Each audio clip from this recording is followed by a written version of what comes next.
ወገኖቼ የሆድ ነገር በጣም አስቸጋሪ ነው። እስኪ ይህንን ሰው እየተመልከቱት ምንም አልተረፈም እኮ። ይህ ሁሉ ታዲያ ለመብል ተብሎ የተከፈለ ዋጋ ነበር።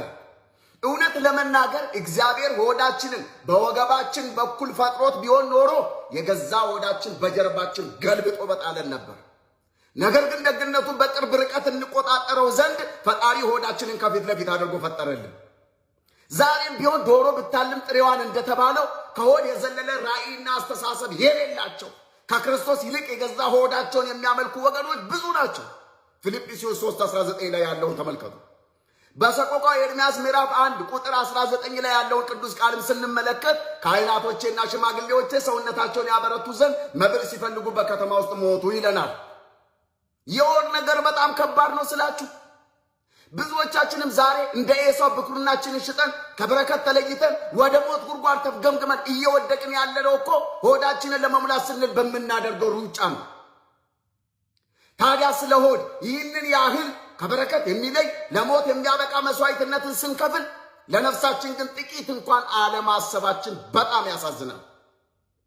ጌታ ጾሞልኛል እያሉ ለሆድ ተብሎ በሚጠቀስ ጥቅስ ጾም አያስፈልግም ብሎ አዋጅ ማወጅ በአስተሳሰብ ከነነዌ ጥጆች በታች ሆኖ መገኘት ነው።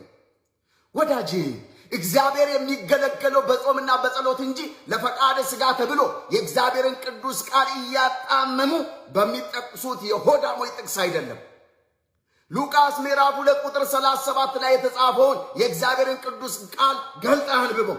እንዴት አድርጎ በጾምና በጸሎት እግዚአብሔር እንደሚገለገል ትማርበታለህ። ደግሞም የቀደመው ታሪካችንን ወደ ኋላ ብንመለከት በመብል እንጂ በጾም ምክንያት ከገነት የተባረረ ሰው የለም።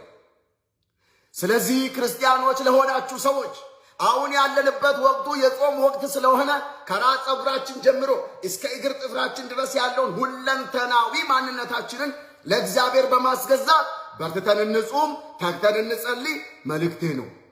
ክርስቲያን ራሱን ለፈጣሪው በማስገዛት ለጾምና ለጸሎት የሚያስብ ምጡቅ አእምሮ እንጂ እንደ አሳማ ያገኘውን ሁሉ የሚያግበሰብስበት ሰፊ ሆድ የለውም ወዳጄ።